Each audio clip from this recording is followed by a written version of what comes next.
Nós estamos começando uma nova série hoje, por ocasião do Advento.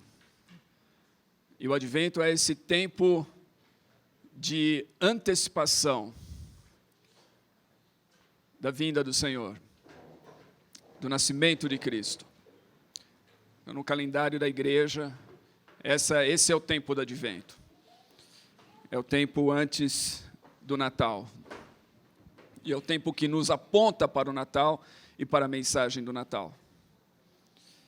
E nos próximos 4 domingos, a gente vai estar olhando os cânticos natalinos de Lucas. Nessa época do ano, principalmente nos países onde há uma forte tradição natalina, você vai encontrar enfeites em vários lugares, você vai encontrar cânticos sendo tocados, cânticos de Natal sendo tocados, muitos lançamentos musicais. Você dá uma pesquisada lá no Google sobre os lançamentos musicais da época de Natal, você vai ver vários álbuns que são lançados nessa época do ano, vários artistas que gravam coletâneas diversos estilos que são gravados, principalmente na cultura norte-americana, onde essa tradição natalina é muito forte, essa tradição musical é muito forte. Então, você vai encontrar isso nesse período. A gente tem, nas Escrituras, também alguns cânticos natalinos, e a gente gostaria de olhar nas próximas 4 semanas para esses cânticos natalinos, principalmente no Evangelho de Lucas. Em Lucas, e eu vou mencioná-los aqui, a gente vai olhar um deles, mas os 4 cânticos natalinos que a gente encontra em Lucas 1 e 2 são o primeiro deles, o mais famoso, e na ordem que eles aparecem aqui, é justamente o cântico de Maria. Esse é o mais famoso de todos. Depois a gente encontra o cântico de Zacarias, que é colocado aqui como uma profecia de Zacarias. A gente vai encontrar também o cântico dos anjos, quando eles aparecem, aquela aparição aos pastores no campo. E, por último, a gente encontra o cântico de Simeão. Então, esses 4 cânticos fazem parte dessa coletânea de cânticos de Natal na literatura lucana, que a gente vai olhar durante esse mês. É interessante quando a gente fala sobre Natal, e quando a gente fala sobre Natal de uma perspectiva cristã, evidentemente, daqueles que creem. Você pode falar sobre o Natal de uma perspectiva daqueles que não creem, que estão apenas analisando a tradição. Nós falamos da parte daqueles que creem.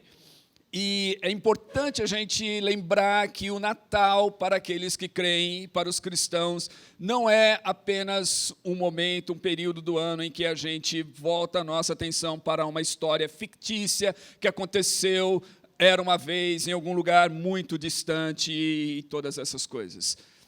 As narrativas acerca desse fato são narrativas que apontam para ele como um fato histórico. Não estamos falando de uma ficção, estamos falando de algo que aconteceu, estamos falando de uma verdade histórica. E Lucas, mais do que qualquer outro, nos aponta isso logo no começo do seu evangelho, quando ele diz assim: visto que muitos têm empreendido uma narração coordenada dos fatos que se realizaram entre nós, transmitidos pelos que desde o princípio foram suas testemunhas oculares e ministros da palavra, pareceu adequado também a mim, excelentíssimo Teófilo, depois de investigar tudo cuidadosamente desde o começo, escrever uma narrativa em ordem, para que tenha certeza da verdade das coisas que foste instruído.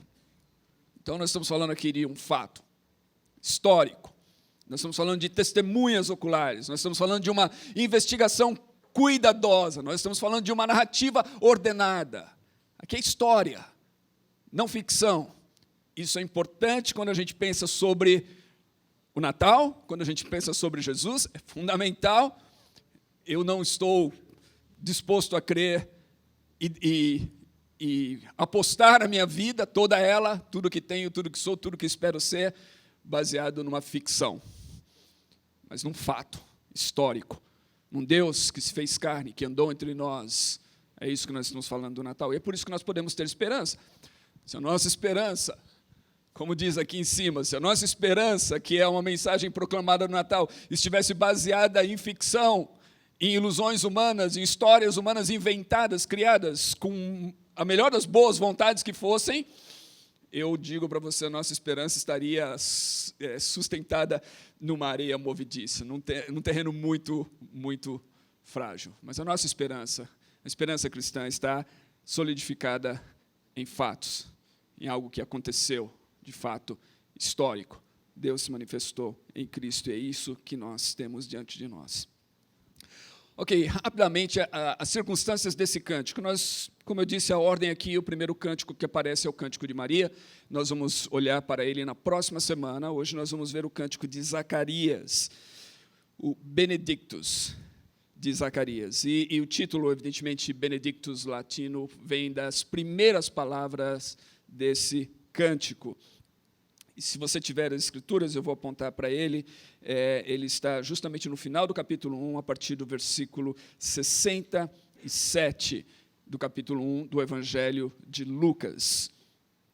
No versículo 68, a primeira palavra que você vai encontrar aqui na língua portuguesa é bendito, em latim, benedictus, por isso o nome desse cântico. As circunstâncias, então, são as circunstâncias do nascimento de João Batista. E diz o texto, eu não vou ler, eu vou mencionar aqui, mas eu convido você a ler posteriormente essa história maravilhosa dos 2 primeiros capítulos de Lucas, que apontam para essa época do ano. Mas as circunstâncias são essas. Zacarias era um sacerdote que servia no templo. A sua esposa, Isabel, era estéril. Eles tinham a idade avançada. Em um determinado dia, quando Zacarias estava servindo, o anjo Gabriel apareceu a ele e prometeu que a sua esposa ficaria grávida e que nasceria um filho, e disse que o filho deveria receber o nome de João. Zacarias duvidou, ok? Zacarias duvidou. Será que você duvidaria? Talvez eu duvidaria. A Bíblia é interessante, porque a Bíblia tem vários momentos onde pessoas, figuras, personagens bíblicos duvidam. Não existe nada de errado de você duvidar de vez em quando, ok? Zacarias era um sacerdote, ele servia a Deus, ele servia na presença de Deus, mas de repente foi algo maior do que ele podia lidar. Um anjo aparece para ele, a sua esposa é estéril, eles já estão em idade avançada, e ele fala assim, olha, a sua esposa vai ter um filho. Ele fala assim, será? A gente não sabe como é que foi a dúvida dele, mas a gente sabe que ele duvidou. E por causa da dúvida dele, o anjo falou assim, olha, porque você duvidou que isso vai acontecer, você vai ficar mudo até que aconteça. E aí a gente entende pelo texto que Zacarias não só ficou mudo, mas que ele ficou surdo, porque passaram-se então os meses, a esposa ficou grávida, e aí quando o menino nasce, finalmente eles vão nomear o menino, e aí como ele era um sacerdote, como ele tinha tido esse filho na velhice, todas essas circunstâncias, as pessoas ao redor falaram assim, olha, o menino deve se chamar Zacarias, claro, o nome do pai, vamos dar o nome de Zacarias. Mas a mãe falou assim, não, o nome dele será João. O pessoal falou, mas João, vocês não têm nenhum parente chamado João. E aí foram perguntar para Zacarias, e nós sabemos que ele era surdo porque eles não perguntaram, ele disse que fizeram sinais para que ele entendesse a pergunta. Então ele não conseguia ele ficou surdo e mudo durante todo esse período, e eles fizeram sinais, ele pediu uma pequena tábua onde ele escreveu o nome do menino, João. E aí eles deram o nome desse menino João, que foi João Batista, precursor de Jesus Cristo. E aí, quando isso aconteceu, diz que Zacarias, então, ele voltou a falar. Isso está no versículo 64, diz, imediatamente a sua boca se abriu, a sua língua se soltou, e ele pôs a falar louvando a Deus. E aí nós vamos ver o cântico dele posteriormente, mas diante disso tudo, os vizinhos ficaram com medo, diz. E eles perguntaram, o que é que esse menino vai ser? De repente, os vizinhos de Zacarias perceberam que eles estavam diante de algo extraordinário, de algo fora do comum, tudo aquilo que estava acontecendo ali, e eles se perguntaram, o que é que esse menino vai ser? E o cântico de Zacarias, que a gente encontra, então, é uma resposta de certa forma, a essa pergunta: o que é que esse menino vai ser? Evidentemente, parte do seu cântico diz respeito, então, a João, ao seu filho, mas o cântico faz uma alusão à mensagem que o nome de João traz. E isso é interessante, porque o nome de João, o nome que ele recebe, né, de João, significa justamente aquilo que está embrenhado nas palavras desse cântico aqui de Zacarias, como a gente vai ver. Uma coisa importante, principalmente na teologia lucana, e a teologia lucana é composta desses dois textos que a gente tem, que são os dois tratados de Lucas, o Evangelho de Lucas e o livro de Atos. A teologia lucana ela é marcada pelo Espírito Santo. E a gente encontra isso não só lá em Atos, é comum a gente voltar-se para Atos para falar de Lucas e da relação de Lucas com o Espírito Santo, mas a gente encontra abundantemente nos Evangelhos essa relação de Lucas com a pessoa do Espírito Santo. E aqui, logo no capítulo 1, no versículo 41 e no versículo 67, a gente vai encontrar isso. A gente vai ver aqui nessa narrativa lucana e nessa linguagem lucana que o Espírito Santo, ele promove um testemunho ousado e um louvor inspirado. O Espírito Santo promove o testemunho ousado. Na primeira instância, a gente vê isso daí em Maria. O testemunho ousado de Maria, ele é promovido pela atuação do Espírito Santo. E aqui a gente vai ver em Zacarias esse louvor inspirado de Zacarias, que é um louvor inspirado pelo Espírito Santo. Diz no versículo 67, ele ficou cheio do Espírito Santo. E como resultado desse enchimento do Espírito Santo, ele então passa a profetizar, dizendo essas palavras. Então é interessante, porque nós aqui na igreja temos falado sobre a importância que nós precisamos dar devidamente a ouvirmos e sermos orientados e guiados pelo Espírito Santo, e que nós não queremos uma fé, que nós não queremos uma prática cristã, que nós não queremos uma igreja que seja apenas orientada pela intelectualidade, nós valorizamos muito isso. Mas queremos uma igreja que também seja tocada profundamente no seu coração. E nós queremos essa liberdade que o Espírito Santo, e sob a inspiração do Espírito Santo, a gente tem um testemunho ousado. E a gente tem um louvor inspirado, que dos nossos lábios possamos louvar a Deus, porque o Espírito Santo está movendo em nós, e movendo em nossos corações, em nossas emoções. Nós queremos isso e encontramos isso no texto bíblico. Bom, vamos ao cântico. O cântico é um hino tipicamente judaico, ele é baseado, como muitos desses cânticos, na literatura ou na linguagem do Novo Testamento, do Velho Testamento, melhor. Alguns eruditos, de fato, chegam ao ponto de dizer que há 33 alusões a versículos e citações do Velho Testamento nesse pequeno cântico. 33. Ou seja, quando eu vejo isso, eu gosto de pensar e de lembrar que o que sai dos nossos lábios, e o que sai dos nossos lábios, mesmo sob inspiração do Espírito Santo, ou sob influência do Espírito Santo, é aquilo que nós acumulamos, aquilo que está em nós. Zacarias estava cheio da palavra de Deus em sua vida. Nesse momento de louvor inspirado, o que sai dos seus lábios é a palavra de Deus. Tem tantas pessoas que falam comigo e conversam e não sabem como louvar, não sabem como orar. E quando se fala de oração, parece uma coisa enfadonha, cansativa. E às vezes a gente fala aqui de períodos extensos de oração. A gente fala de dia de oração aqui, as pessoas falam, meu Deus, eu não consigo orar 5 minutos, como é que você fala de um dia de oração, né? E coisas assim. E a razão é, às vezes nós não temos a linguagem, porque nós não dedicamos tempo para estudar e ler e conhecer a palavra de Deus. Quando nós somos cheios da palavra de Deus em nossa mente, em nosso coração, em nossa vida, é isso que vai fluir nas nossas orações, é isso que vai fluir no nosso louvor, é isso que vai fluir nos momentos mais importantes da nossa vida, e é isso que a gente vai ver aqui, um breve cântico, mas com tantas alusões e citações a textos do Velho Testamento que se encontram aqui.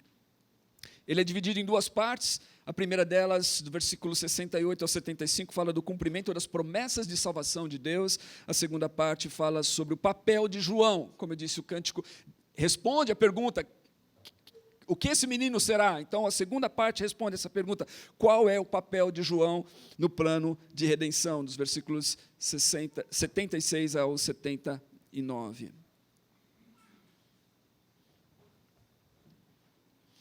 A mensagem central desse cântico é a mensagem da graça de Deus. Como eu disse, o nome de João nos remete a essa mensagem. O nome Yohanan, no hebraico, ou Ioannes, no grego, significa Deus é, ou Deus tem sido gracioso. Zacarias está celebrando, Zacarias está profetizando, Zacarias está louvando e promovendo através desse cântico a graça de Deus, um Deus que é e que tem sido gracioso. E de tantas coisas que poderíamos analisar nesse pequeno cântico, eu gostaria de focar nessa mensagem da graça de Deus. Em primeiro lugar, o cântico nos fala da graça revelada na visitação de Deus. A graça revelada na visitação de Deus. O termo visitação aparece muitas vezes no Velho Testamento e muitas vezes na versão grega do Velho Testamento, com a ideia de Deus visitando o seu povo para abençoar e salvar. Isso é o que a gente encontra logo no começo. Bendito seja o Senhor, Deus de Israel. Essa é uma citação literal de 1 Reis, quando Davi está transferindo o trono ao seu filho Salomão. E essas são as primeiras palavras que Davi fala: bendito seja o Senhor, Deus de Israel. Uma citação literal aqui, porque ele visitou e libertou o seu povo. E aí nos versículos 78 e 79, graças à profunda misericórdia do nosso Deus, pela qual a aurora lá do alto nos visitará, para iluminar os que estão nas trevas e na sombra da morte, a fim de guiar os nossos pés no caminho da paz. Está falando dessa visitação de Deus. A mensagem aqui é de um Deus que visita, um Deus que interage. A mensagem das Escrituras não é de um Deus distante. A mensagem das Escrituras não diz respeito a um Deus que tenha criado o mundo e deixado ele à sua própria sorte, abandonado à sua própria sorte. A mensagem das Escrituras, a mensagem da Bíblia, a mensagem do cristianismo é de um Deus que se relaciona com a sua criação, que se relaciona com aqueles que ele criou, que se relaciona com um povo e com todos os demais povos. Um Deus que salva, um Deus que liberta, um Deus que visita em momentos determinados da história, ele visita.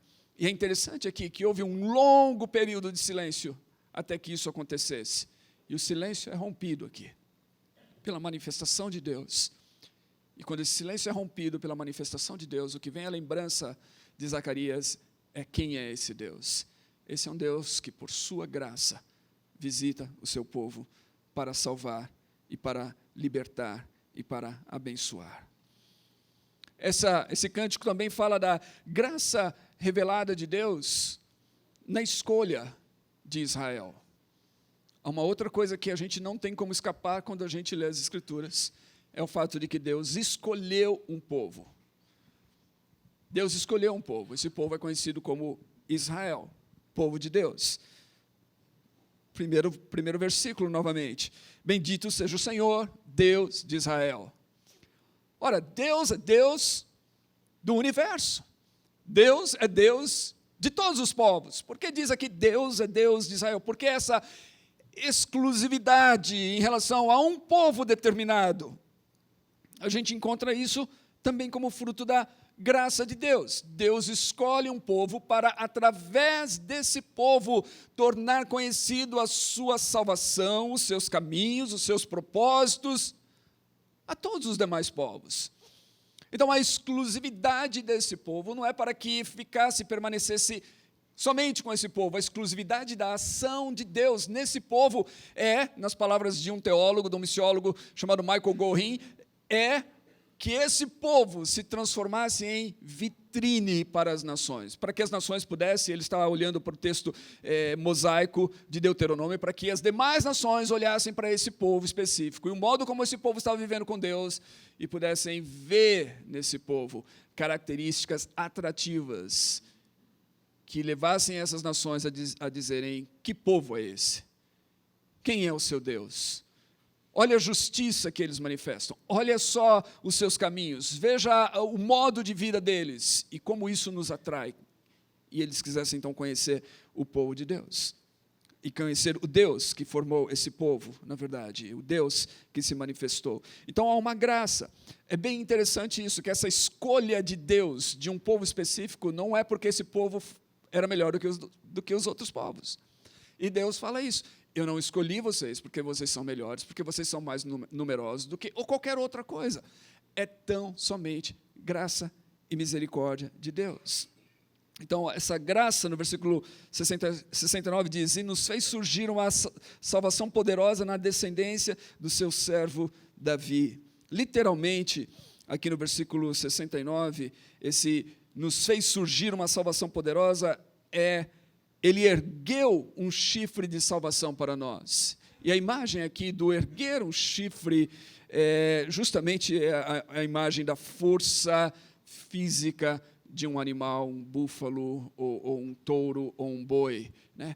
Ao erguer o seu chifre e demonstrar a sua força, o seu poder. Então, aqui é usado justamente essa linguagem figurativa de uma batalha e de uma força na batalha, indicada por um animal forte e robusto que ergue o seu chifre. Está dizendo que Deus fez, então, ao salvar o seu povo, ao manifestar a sua salvação, Deus demonstrou o seu poder, Deus demonstrou a sua força. A obra de salvação e de escolha e o modo como Deus tratou com o seu povo durante todos esses períodos revela a força e o poder de Deus. Semanas atrás eu estava falando aqui sobre uma pergunta que muitas vezes as pessoas levantam sobre a questão das guerras no Velho Testamento, e muita gente fica perturbada com essas guerras e esses conflitos e tudo mais.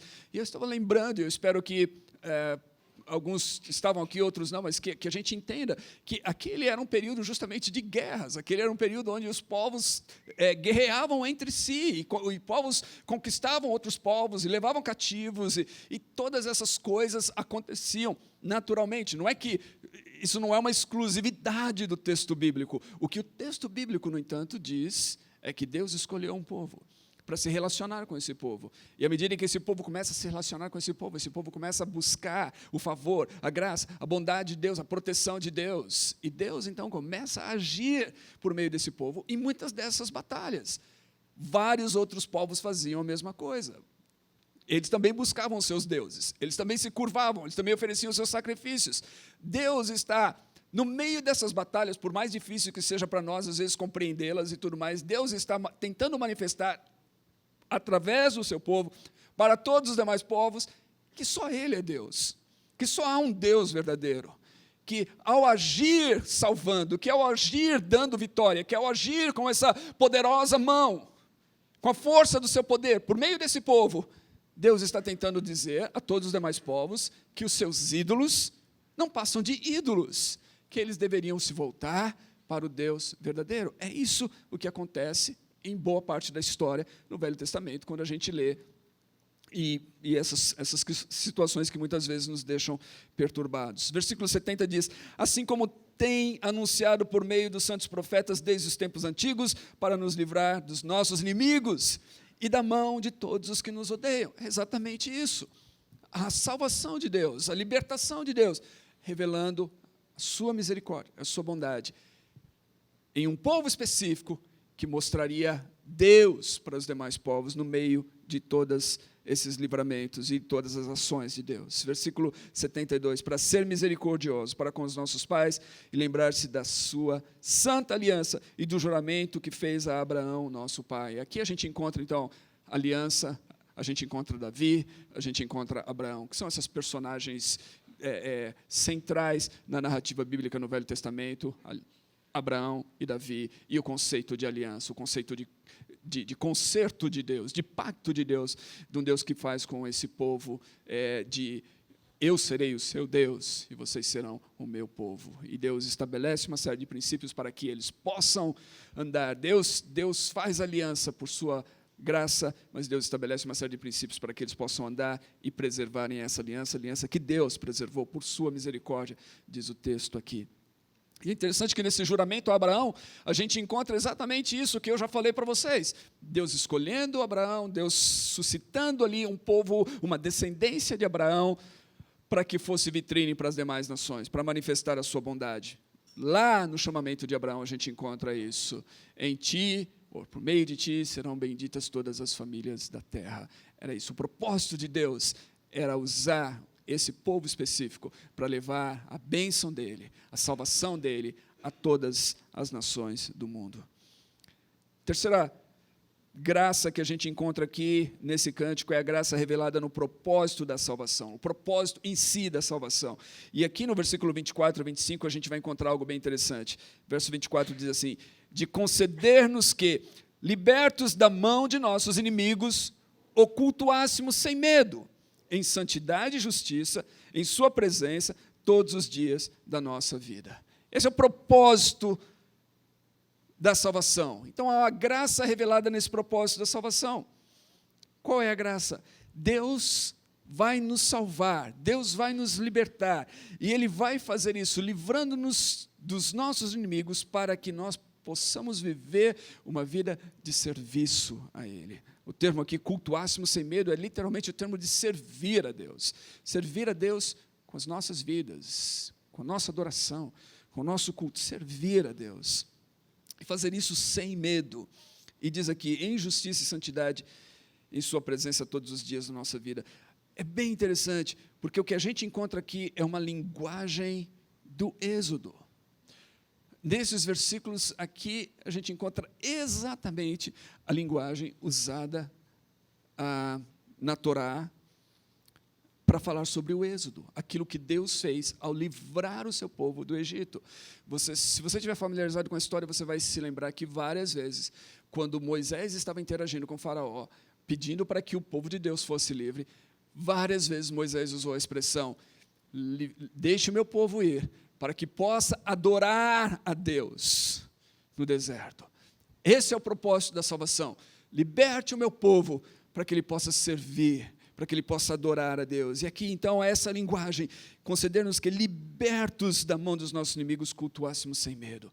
Pudéssemos ir e cultuar sem medo, em santidade e justiça. E é o que a gente encontra. Esse povo livre vai adorar a Deus no deserto. O que Deus faz? Deus estabelece, então, um código de ética para eles. Deus estabelece isso através dos mandamentos. Deus diz assim, é dessa maneira que vocês devem viver. E aí a gente encontra aqui, em santidade e em justiça. Deus quer mostrar. Por que Deus faz isso? Novamente, porque Deus quer mostrar para os demais povos quem Ele é, o seu caráter, o seu amor, a sua bondade. Deus quer revelar-se através do seu povo. Então, Ele estabelece esse código de ética, de santidade e justiça, para que o povo pudesse viver diante de Deus dessa maneira todos os dias da sua vida. É interessante que na tradição rabínica, a gente encontra que ela reconhecia que Deus pode ser servido, tanto por temor, e o termo aqui então é usado cultuássemos sem medo, mas na tradição rabínica, o povo pode servir a Deus, e Deus pode ser servido e adorado, tanto por temor, como por amor. No entanto, o serviço, a adoração feita por amor, era superior àquela feita por temor. É aí que a gente encontra essa relação de Deus no Velho Testamento, no Novo Testamento. Deus estabelece, Deus é Deus. Tremam diante dele todos os povos. Mas Deus quer que a gente conheça Ele, não só no seu poder e majestade e força, e no fato de que tudo depende dEle, e que basta um fôlego, um hálito seu, e a gente deixa de existir. Deus quer que a gente conheça o seu amor, e a sua graça e a sua misericórdia. E que a gente possa servir a Ele com gratidão em nossos corações, porque Ele nos libertou, porque Ele nos salvou, porque Ele manifestou essa bondade para conosco. Esse serviço na tradição rabínica é superior àquele do temor. E aí cabe a nós perguntarmos, estamos servindo a Deus? E o que nos motiva a servir a Deus? É o temor? É o medo? Ou é o amor? Se nós servimos a Deus, ou se nós fazemos as coisas, eu lembro que eu cresci num ambiente onde havia muito medo. Em dias como este, da Santa Ceia, eram dias de muito medo para mim.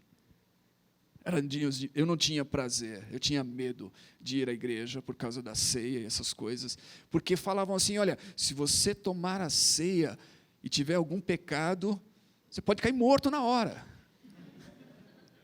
E eu sempre tinha muitos pecados. Então eu tinha muito medo de chegar e tomar a ceia. Era uma religiosidade ou um ambiente de muito medo.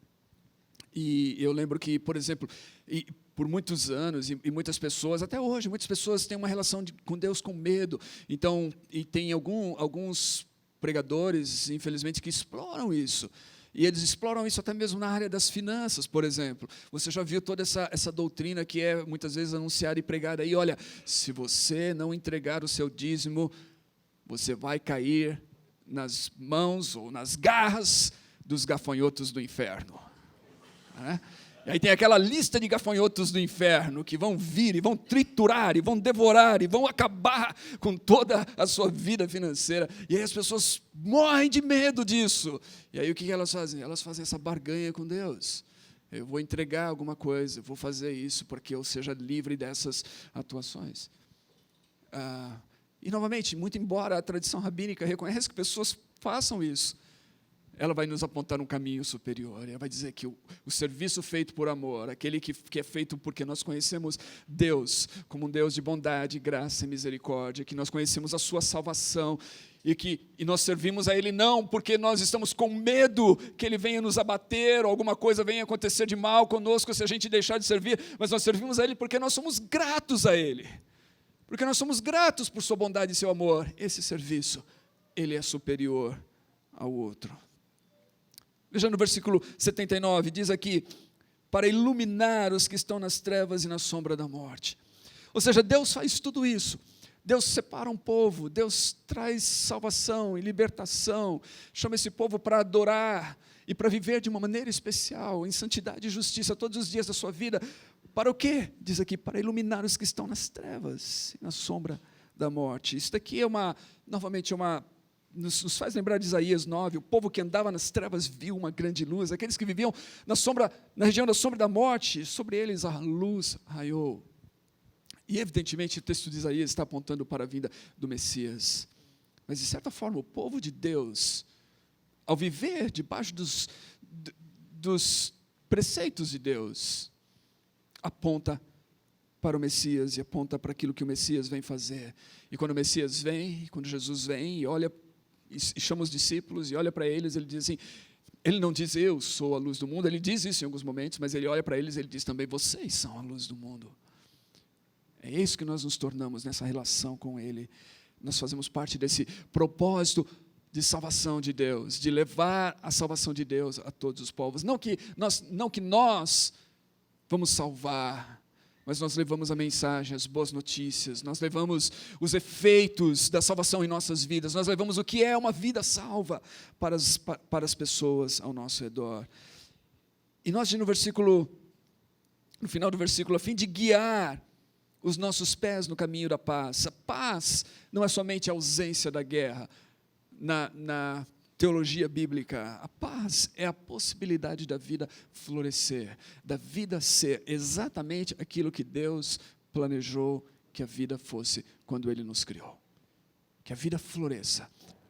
Termos usados para isso, inclusive no Velho Testamento, podem ser... Eu sei que às vezes assusta algumas pessoas esse termo, mas é um termo usado no Velho Testamento para falar desse shalom e dessa vida florescendo. É prosperidade, é ser próspero. Isso é shalom, é a vida florescendo, é a vida alcançando aquilo que Deus planejou quando Deus nos fez. Agora, evidentemente, por que muitas pessoas têm problema com isso? Porque essa teologia da prosperidade que a gente ouve hoje em dia não tem nada a ver com a prosperidade das Escrituras. Prosperidade das Escrituras não diz respeito unicamente à questão de finanças ou de que você vai se você for próspero, você vai ter o melhor carro, a melhor casa, melhor isso, melhor aquilo. Não. É muito mais do que isso. É plenitude de vida. Então, esse shalom é aquilo que Deus planejou e destinou para nós, e ele é alcançado exatamente por meio dessa salvação de Deus, que o cântico de Zacarias nos aponta. E o seu filho, então, João, ele traz no nome essa graça de Deus, um Deus que visita o seu povo, um Deus que foi e que é gracioso para com o seu povo, e ele está visitando o seu povo, ele está agora visitando, por meio do seu Filho, para trazer salvação, esse hino à graça de Deus e à visitação de Deus. Por último, é interessante que no meio disso tudo a gente encontra esse conceito de, como eu citei, de um Deus separando um povo para si, escolhendo um povo por meio da sua graça, para manifestar a sua bondade a todos os demais povos. A gente encontra exatamente isso aqui no Benedictus. Nas expressões usadas por Zacarias, nas alusões que ele faz ao Velho Testamento, a textos do Velho Testamento, ao Êxodo, à aliança de Deus, ao chamado de Abraão, ao pacto, ao juramento que Deus faz com Abraão, à descendência de Davi, ao reino. Todas essas coisas aqui apontam para esse povo escolhido de Deus. E no meio disso tudo a gente encontra um outro conceito, povo escolhido, nação de sacerdotes. Esse povo escolhido de Deus é anunciado como uma nação de sacerdotes, uma nação que cultua a Deus. Pedro vai usar essa linguagem na sua epístola, vai falar povo escolhido, sacerdócio real, propriedade exclusiva de Deus, e ele vai dizer para quê? Qual o objetivo? Tem um propósito. O propósito é esse, o propósito é para servir a Deus, o propósito é para anunciar, Pedro vai dizer, as grandezas daquele que vos chamou das trevas para a sua maravilhosa luz. Exatamente o que o texto está dizendo aqui, dessa luz que vem, para iluminar aqueles que estão nas trevas, para trazer luz àqueles que estão na região da sombra e da morte. Esse é o propósito. O cântico de Zacarias, o cântico de Natal e a mensagem de Natal, que a gente encontra nesse cântico, ela deve nos lembrar de uma coisa, dessa graça de Deus, que nos chamou para pertencermos a Ele. Somos salvos pela graça. É graça de Deus. Nós não merecemos, não há nada que possamos fazer para merecer, é graça de Deus. Ao nos chamar para pertencer a Ele, Ele nos chamou para uma vida de adoração contínua a Ele, de serviço. Adoração aqui, o termo é serviço, de servirmos a Deus com a nossa vida, todos os dias da nossa vida. Tudo que temos é dele, tudo que queremos ser é para Ele, tudo para Ele. Nós somos, portanto, todos nós, por meio de Cristo, isso é estabelecido claramente naquilo que foi anunciado no Velho Testamento e que se cumpre em Cristo. Nós somos essa nação de sacerdotes. E a igreja demorou séculos para recuperar essa ideia, e ela só foi recuperada mediante a teologia de Martinho Lutero na Reforma, quando ele recupera o fato do sacerdócio de todo cristão. Então, o que nós temos aqui, todos nós somos sacerdotes. Todos nós fomos escolhidos por Deus e fomos separados para Deus, e todos nós devemos prestar cultos a Deus, e todos nós devemos anunciar Deus para as pessoas e para o mundo ao nosso redor. E todos nós podemos invocar, interceder e falar com Deus, e todos nós podemos nos relacionar com Deus. E se há uma mensagem que a gente precisa parar e pensar nesse Natal, é essa. Pense bem. Quando tanta gente está correndo atrás de compras, quando tanta gente está correndo atrás de festas, quando tanta gente está preocupada com uma série de coisas, Deus está falando para você e para mim que Deus tem muito mais para a gente do que coisas perecíveis, que Deus tem para a gente um reino eterno, que Deus tem para a gente uma esperança certa, que Deus tem para a gente uma qualidade de vida de shalom, que nos chama para viver com Ele e para representá-lo nesse mundo de trevas, para anunciar a sua salvação para as pessoas ao nosso redor e para apontar para uma vida que não perece como as coisas, uma vida cuja traça ou a ferrugem não é capaz de destruir, uma vida que permanece e que permanece até mesmo após a morte. Essa é a mensagem. Esse é o cântico de Zacarias, o cântico da graça de Deus, manifestada no Velho Testamento, manifestada em Cristo Jesus, manifestada em nossas vidas hoje. Que nós possamos nos lembrar disso, e que nós possamos, nesse período, mesmo nesse período do ano, que nós possamos perguntar-nos a nós mesmos, como estamos vivendo? Como devemos viver? O que as nossas vidas revelam para as pessoas ao nosso redor nesse mundo, um mundo tão perturbado, com tantos problemas. O que as nossas vidas estão apontando? E se a nossa resposta for menor do que aquilo que a Bíblia diz, menor do que aquilo que o texto bíblico nos diz, talvez nós tenhamos que parar e pedir que Deus nos perdoe e decidir então viver uma vida sacerdotal. A esse Deus que nos chamou por sua graça e bondade e que cumpriu com esse propósito ao enviar Jesus ao mundo.